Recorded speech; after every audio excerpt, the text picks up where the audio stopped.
Good afternoon then, and welcome. It's just gone 1 o'clock. You join us here on Rovers TV for another Monday afternoon Q&A session. And today, well, we've got a long-serving member of the squad. He's known as the Lord Mayor of Post Office Road, so I'm told. And it's great to see him, and good that he's in fine fettle and good tune. Welcome then, Mr. Jack Bussey. How are you doing, Jack? Hey, mate. Yeah, I'm not too bad. How are you? Yeah, good, mate. Good.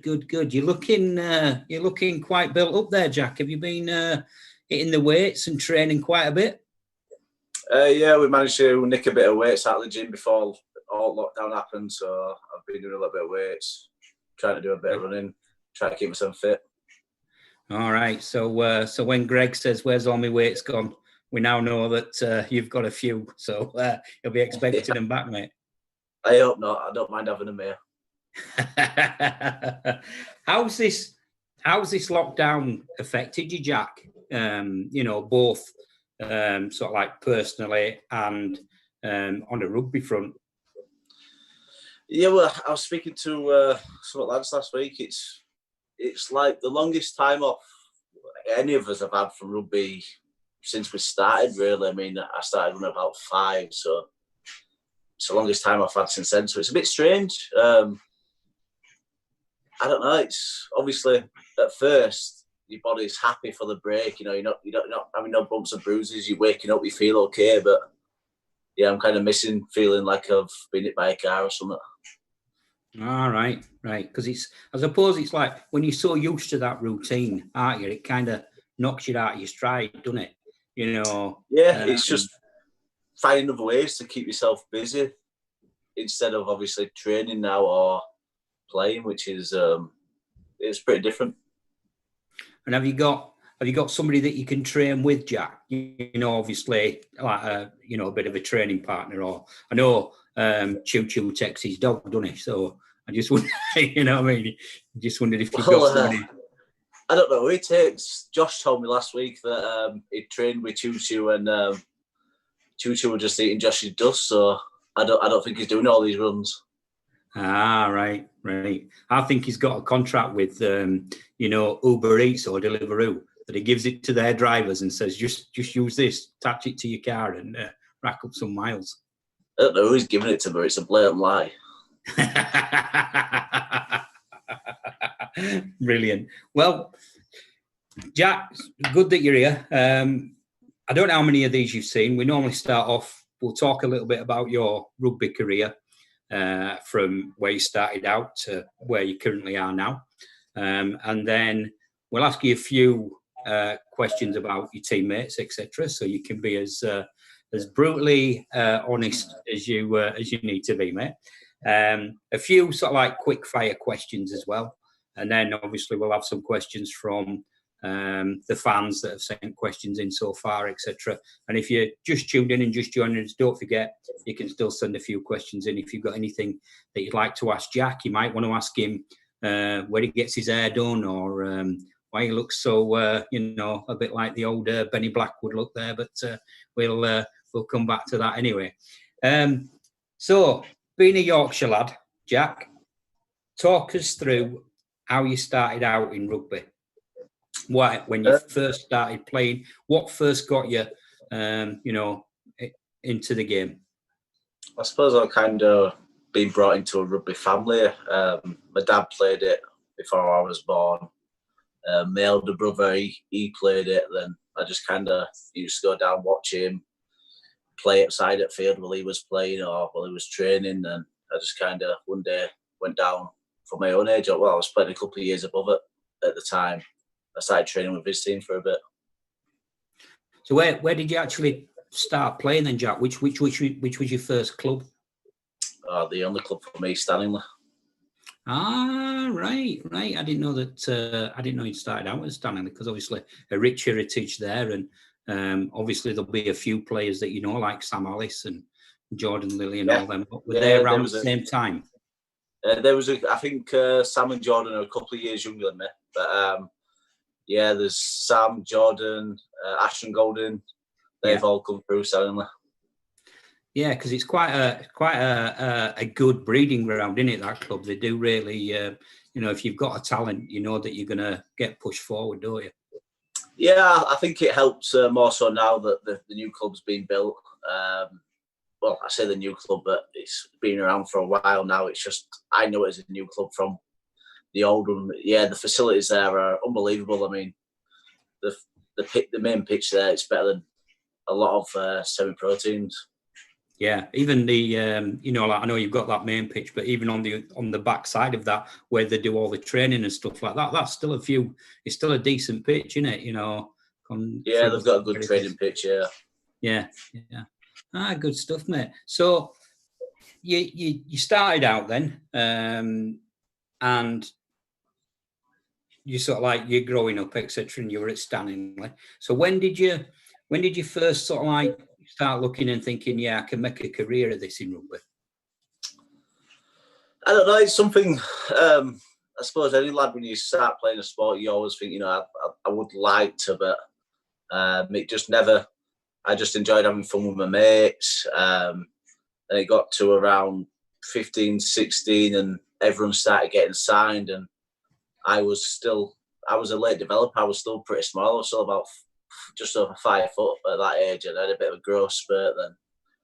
I think it was about maybe 18 that I first played my first professional game. Yeah. So what position did you start out in then, Jack? Obviously being not blessed with height when you were younger, a bit like me now. I only ever wanted another 2-inch at Christmas, but I never got it. You know what I mean? So you were always like the smaller lad in the team. Yeah, pretty much. I've always been scrum half, standoff all my life up until I came to Featherstone Open Age, and Darryl put me at second row for some reason. You know what they say, mate? Once you go in that pack, you don't come back. Well, sometimes I venture out of it now and again when I have to play halfback, or when Dean don't want to play a full game and I have to play hooker. And you've got a little bit of a competition going with Mr. Peratt, aren't you? Over positions and stuff. No competition, no. I'm having to play my position and his position. I think I should be getting his wage as well. The old professor there, mate. If he's watching, he'll be chuckling at that one. Good stuff, no doubt about it. Just sort of like looking at things in a whole, as you're going through your career. 2012, Jack, I think it is, that you started at Featherstone. In as you kind of like your first professional club, I would say, and you kind of you did all right. I think you scored a try in that first season as well. So what was that like? Going from the amateur team that you'd been in at Stanley in the amateur setup to coming into a professional outfit. Well, I think it was 2011. I went to Leeds Academy. All right. So I played a bit at Leeds Academy. I played a handful of games, but I just felt like my face didn't fit. I mean, I felt like lads that came through the system was getting played over me, and probably I didn't think deserved to be. So I thought, yeah, I'll probably just go back to playing with my mates. But one of my old coaches at Stanley is called Mark Butterell. He started coaching down at Fev in the reserves, in the under-18s. He asked me if I fancied coming down, but I was too old for them at this time, so I had to play for the reserves. And I remember, I think I played half a year there. Then I started playing for the first team the year after. But yeah, it was interesting. Obviously, going from playing against lads to grown men, and I think my first game were against Keighley away, I think, and that's when they had quite a good team. They had like Jason Demetriou, Sam Hobbs. And I remember thinking, coming against that Jason Demetriou was as big as an house, and they were running off thinking, oh my God, he's massive. It's at times like that, isn't it, Jack? I mean, I'm sure you'll associate with this. It's either that starts going like that, or you start going, no, when you see size. Yeah, I think if he runs at me, I'm probably going to run the other way, yeah. You just give him balls, say, take it, Mr. Demetriou. Yeah, just try and tie his laces and run past me. Brilliant. You continue your playing then, 2013, still at Featherstone, this time making 13 appearances and doing all right. And then you continue that into 2014 as well, Jack. So you're obviously finding your feet and happy at the club.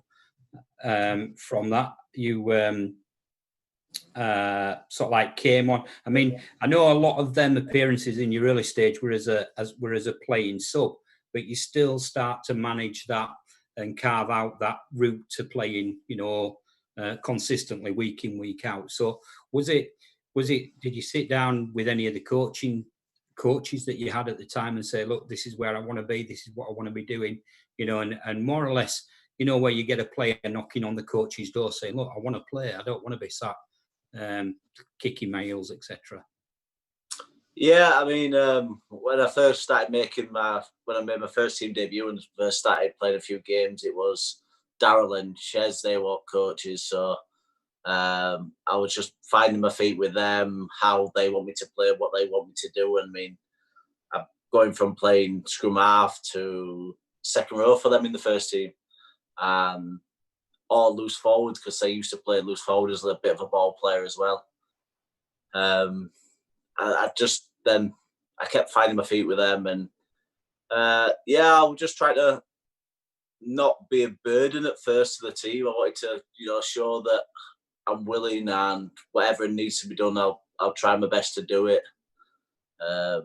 Just try not, because at the time, I mean, the first team we had a real strong first team, and as a halfback, trying to get other likes of like Liam Finn, Andy Kane, Kyle Briggs, Johnny Etworth. I know I've got my work out for me. That's probably why I got slung in second row, because there's 4 quality halfbacks right there. And did you look at each one of those, the 4 that you just mentioned, etc., and did you think, right, I can learn a little bit from that. I like how he does that. I'm going to try and, pick up a little bit from him. Did you use it as a learning? I think whenever you've got a player in front of you as a young lad, you've got to try and learn off them. There'll be good traits that you can try and take off all of them, and there might be something negative in the game that you might want to try make it so it's not negative in yours. I remember when I played with Liam Finn for maybe 2 years, and I just remember he's just probably the smartest player I've played with, just in terms of speed of thought. It was just ridiculous. He was like 2 or 3 plays in front of everyone else. He was a very clever man. Which is, as a halfback, you need to have that. I know people come on, and it's a statement that sometimes gets overused, but vision and awareness, and you certainly need that, don't you, at times? And I think it shows with yourself, Jack, as well. When you do play, you are looking and seeing, what's kind of on, etc. So yeah, it's good that you picked that up in it from him. Yeah, definitely. Just try to take anything I can off anyone. If it's going to improve me, then I like to try it to my game. So we roll a couple of steps further on, Jack, in your career, and I think it's 2016, and you make the move away from Featherstone and you go to London. So moving down to the capital, what was that like? Was it a bit daunting for you at first? How did it come about? It came about. We'd had a few switches in coaches within. I think we might have had 3 coaches within 2 years or something. So I think it was John Sharp who was the coach, who joined at the time. He was going to be the coach, and we spoke. I'd been speaking to Fev. It got pretty late in the year with contract negotiations. I'd been speaking to him, and I got an offer off Fev then.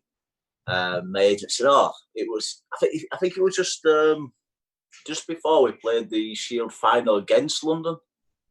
We just missed out on the middle 8, so we played the Shield final against them, and he said, there might be a bit of interest there. I said, the full time young. I was pretty young at the time. It's something for me, a bit of a life experience to move away from your family, so you have to grow up, do stuff for yourself. So I thought, oh, you know, I'd be interested to see what they had to say. And yeah, they offered me, you know, a good opportunity to go down there and play rugby, be a full-time rugby player, something I'd not experienced yet. And yeah, go explore a new city in the Big Smoke. So I thought, yeah, it's something that does quite appeal to me. What kind of stars were at the club then when you went there, Jack? You know, what were the how can I put it, the so-called big players? So probably the biggest players who I played with at London would have been Wes Nagama, Daniel Harrison, Nick Slidey. They all played NRL, and towards the back end of my year there, we signed Jamie Soward. He came for the middle eights, more or less, and yeah, he's obviously quite a big name in himself. And how was it as a young lad? Like, you know, obviously you're surrounded by these Australian players, if you like. And again, do you use that occasion as another step forward on your learning? Because obviously they have different training methods to what you would have been used to, I suppose, here in the UK. Yeah, of course. I think, again, like I say, you've just got to use everything as like a learning curve, and you'll find that you'll prefer something to someone else. It's totally, a lot of it's quite independent to what you like the best. But yeah, it was good to play with the likes of people like that, you know, who's played at the highest level in the NRL. I've been fortunate to play with a lot of good players over my career so far. So you stay at London, and you sort of like carry on and start making a little bit of career for yourself, and then you get picked up by Toronto and offered the chance to go and be part of the new Toronto setup, etc. So again, another big life change, if you like, move across to Canada. So talk us through that, Jack, and how again did that come about, and what that experience was like for you. Yeah, midway through season when I was at London, there was whispers and murmurs of the new Toronto team coming in, and my agent asked me if, you know, is it something I'd be interested in. There was putting feelers out there, asking if anyone would be interested. But I suppose, yeah, I would be like. I mean, with London, I signed a year contract with an extension in both favours. So when it came about, I had an offer from them. I thought, the only thing I was a bit hesitant in the fact, obviously, starting from League One, I didn't really want to drop down a division. But I thought, you know, the pros outweighed the cons, going exploring a new city. And I never thought when I first started playing rugby, you know, I'd start playing in London or Toronto. So it's another great life experience. But yeah, I remember telling Andrew Henderson, who was a coach at London at the time, I said, I'm not going to be taking my second year option up. He says, oh, why is that? You know, we really want to keep you and all this. And I said, oh yeah, I'm looking at moving closer to home. I said, oh, have you got a team in mind? I said, yeah, I'm going to sign for Toronto. It just looked to be right confused, but at the time, the first year, I was training in Brighouse, so it was just down the road from me. So, it was a good fit at the time. Yeah, I suppose that it's kind of forgotten. I know people say Toronto and stuff like that, but obviously they do, and they still do have a base, don't they, here in the UK for training and stuff like that. It's over at Manchester now, I think.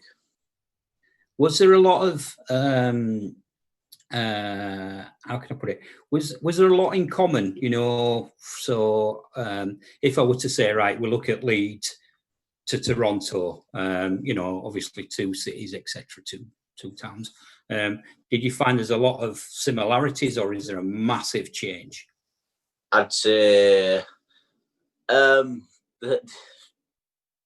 think it's just a massive change. The similarities is that they're both densely populated, but it's a massive change in the fact, the way of life, they're quite laid back over there. So yeah, it's not.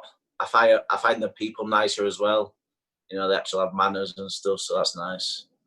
But yeah, it was a good city to explore, and I'm glad I had the opportunity to do it. So it was good for me, I think. Were you there with Craig Hall then? Yeah. The first year I was there with Craig, he was my captain there. All right. Did you chat to him much?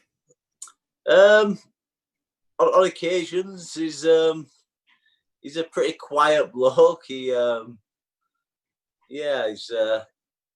a peculiar bloke. Obviously, the chatting reference for that, people will know where I'm going with that, Jack. So, but no, not to worry, mate, not to worry. I then want to touch on some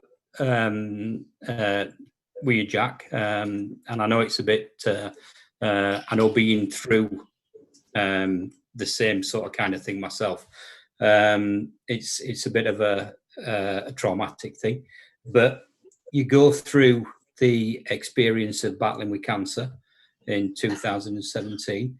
Thankfully, that you're all right now and a speedy recovery, but obviously, I don't care who you are, if you've got that cancer or going through it, it's a tough time, isn't it? Yeah, it was mad, really, looking back. It was a massive whirlwind. I mean, I just thought I had a viral infection, and I was at Toronto at the time. I said, "Oh, look, I'm not going to be training. I'm not right well." They said, "Oh, you best, go to your GP. Just make sure you might give some antibiotics, something like that." So I thought, "Oh, yeah, sound." So I managed to get booked in, and it felt like my throat and my neck and that. And she says, "Oh, you just got your right side just a bit, a bit enlarged. So we're just going to send you for some tests. Chances are it'll be nothing. I've got to say this to cover my own back, but there's, it could be the likes of cancer or something like that. But 95% of the chance of the time, it's nothing." So I've just taken it with a pinch of salt. I've got my antibiotics. I've gone back training. Then they've penciled me in for an ultrasound. I've gone and had that, and they said, "Oh, yeah, you've got a little lump on your thyroid glands. We can't really tell what it is. What we're going to do, we're going to send you for a biopsy."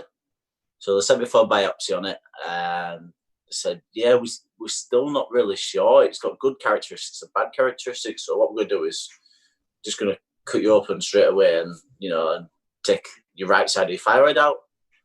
Oh, all right. Yeah, okay, whatever you need to do. So they took it out. Then I found out maybe a month later that they said, yeah, it was cancerous. So they're happy enough with it, the fact it wasn't aggressive. And I just go get checked up every year, more or less, just make sure that the area's fine and everything else looks okay. No, it's good as that, mate. It's good as that. And I'm I say this out on art, Jack. I'm pleased that, you've recovered from it, mate, because I know myself, I battle with cancer every day, and it's never easy, is it? You know what I mean? And as soon as that C word's mentioned, it changes your life completely. But no, well done to you, mate. Well done to you. You know what I mean? And I'm glad that they've caught it early enough as well for you as well. So that's another big positive, isn't it? Yeah, that's it. It was like you say, the C word. When the doctor said it could be this, going just before I had the operation, I didn't know what to think. I just found it mad. I thought, well, you heard the word. I think, am I going to die? Is that my career over with? What's happening? I couldn't tell really. I only really told my brother. I couldn't tell anyone else in my family because I didn't really know what was going on to myself. I knew that they wanted to ask me questions, but I couldn't answer them, so I didn't really know what to do. It was a strange period of time anyway. Well, you battle through that, mate. You make a good recovery, and then you make the decision to come back to Featherstone. So again, what was the reason behind that, Jack? Did you just want to be closer to home? Was it? Have you always been at? Well, I take it you've always been happy at Fev. Yeah, I've always enjoyed my time at Fev. It's a little bit different now to when it was back when last time I was here. But yeah, the decision about coming back, obviously it's well documented what happened in the game against Toulouse. So me and the club mutually agreed to terminate my final year of my contract. So I was then looking at clubs coming back. I'm happy how I have come back to Featherstone. I would have preferred to change the way it has happened, in terms of obviously not coming back with a ban hanging over my head. However, I feel like I'm happier now. Yeah. Is it a case of, Jack, that you've kind of matured, if you like, that you've grown up in a way? I mean, you've been through a massive experience, a massive life-changing experience.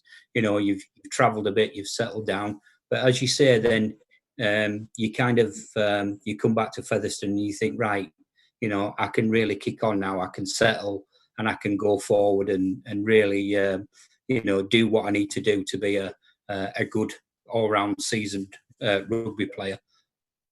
Yeah, there was other interests when I was leaving Toronto, and I weighed them up, but I just thought, I was always happy at Featherstone. I believe they've always treated me well, and you kind of feel secure then. The fact that once you've been treated well, it's kind of, I wouldn't have really wanted to go to any other part-time team other than Featherstone, really.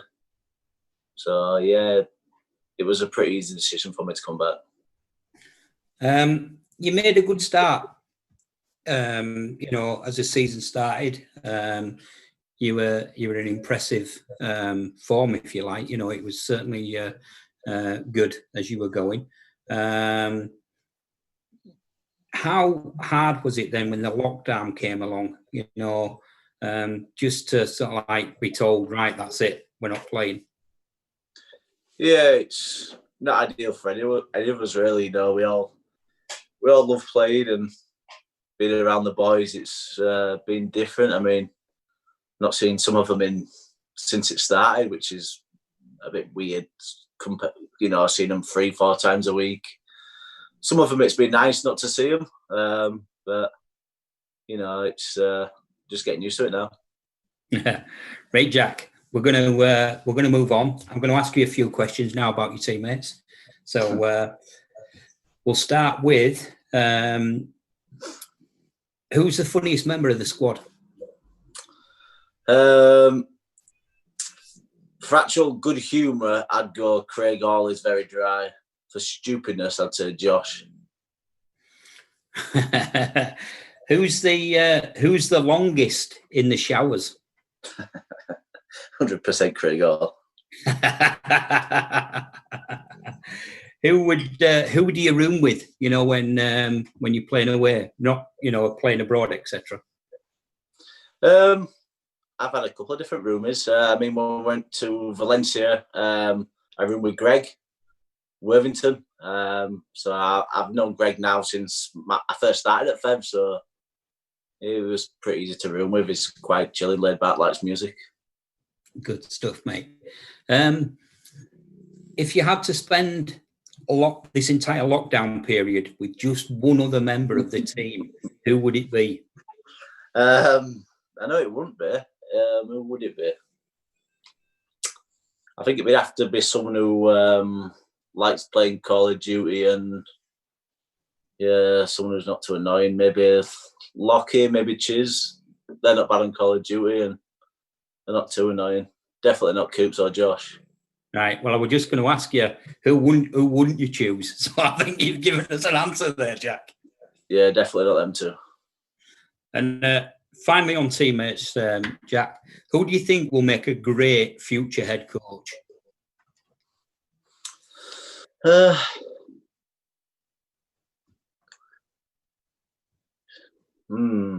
Yeah, I think Fez will do all right. He does like to do a bit with us in the wrestle room and that. He shows a bit of techniques, and he likes to get involved a bit when we're smashing each other. Really, he shows us just ways to be more efficient with your energy rather than wrestling with each other, which is pretty smart. And obviously, he's learned all that from his great career that he's had. So yeah, I have to say Fez. Good stuff, mate. Right, some quick fire, one word answers for you. Cats or dogs? Dog. Tea or coffee? Coffee. Pineapple on or pineapple off a pizza? Off pizza. Early morning or night bird? Early morning. Night out with the lads or a night in with the missus? Night out with the lad. Just got to work. League, winning the league or winning the cup? If it means getting promoted, the league. Yorkshire or Lancashire? Yorkshire. Old Trafford or Wembley? Wembley. Last orders or the Junction? Travellers. Curveball there, mate. England or Canada? Oh, England. Good man.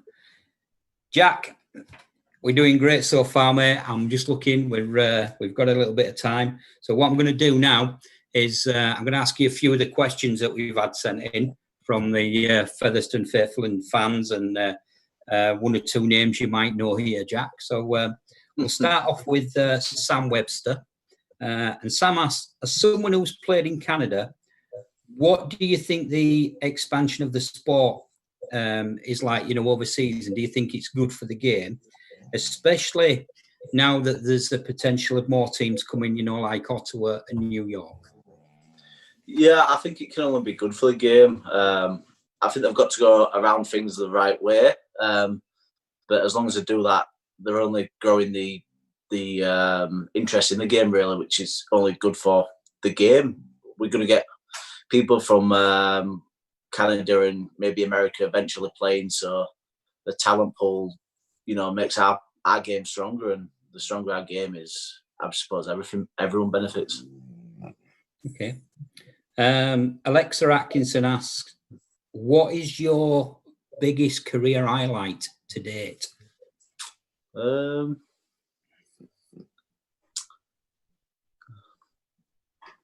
not sure. I'd say the run up to the playoffs last year was pretty good. I know I wasn't involved in a lot of the games, but just being around the squad, and obviously the Toulouse game when we went there and won in the fashion we did. That's definitely up there. The middle eights when I were at London, that's up there as well. I enjoyed that season. We just missed out on the £1 million game. Yeah. Good stuff. Keith Perry asks, do you think Toronto will end up in playing in a North American or Canadian league, in the future? That obviously, if things don't go the way they are, that we will see another league develop, but it'll be more for that kind of team. I have no idea. I suppose if there's enough interest from teams across America, and people start really buying into it over there, then it's a possibility. But yeah, it's just interesting to see how they go this year in Super League. See if if they don't finish bottom, basically. Yeah. Rob Bussey asks, when are you going to buy your brother a Nandos? I don't know. He's got the cheek. Every time we go for Nandos, I am always paying for him. Even though he's my older brother, he thinks it's all inclusive when he comes to my house. He thinks he's got a wristband. He just entitles for everything. Is it a cheeky Nandos, Jack, or is it just like give me everything? No, it's just give him everything. And I'm gonna take nephew as well, and he fills his face as well. Brilliant. Now, we've had this question a couple of times, Jack, and the question is, what song did you sing on the bus back from London? I think it was Robbie Williams, Come Undone. Yeah? Giving us a few bars now, Jack, or is it... Absolutely not.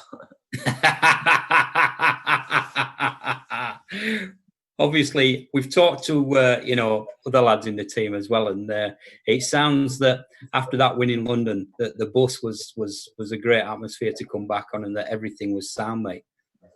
Yeah, I mean, the win in London speaks for itself. It's the game this year where it's kind of like we've put almost a full 80-minute performance in, and it's nice to then let your hair down with the boys on the way home, have a couple of shandies and have a bit of a sing-song, couple of surprises singing. But yeah, it's good to then be able to let your hair down with the boys and enjoy each other's company. Good stuff. Well, Jack, we're getting towards the end now of this time, so just one quick question from me. Have you got a message for the Featherstone fans? Yeah, I'm sure you're all frustrated as much as we are. You know, we want to be back playing as well. Just try keep yourself busy, keep yourself active, and hopefully this season will get resumed. You know, I know boys want it to happen, so hopefully it will do. Well, I've got to say a massive thank you to the Lord Mayor of Post Office Road, Mr. Jack Bussey, for giving up his time today and joining us on this QOA. We hope you've enjoyed it. As we always say, you know, it's as much your show as it's our show. Stay safe, everybody. Don't forget you can get your Featherstone face mask. I know we keep going on about it, but they are available online. And if you need to wear one, buy one from the shop, support the team, etc. Jack, a massive, massive thank you again from me for joining us today. Stay safe, everybody, and look after yourselves. And we'll see you again real soon, hopefully next week. Who we've got, I don't know. But as I say, thanks a lot for tuning in. Massive thanks to Jack. And we'll see you all later. Goodbye. Cheers. See ya.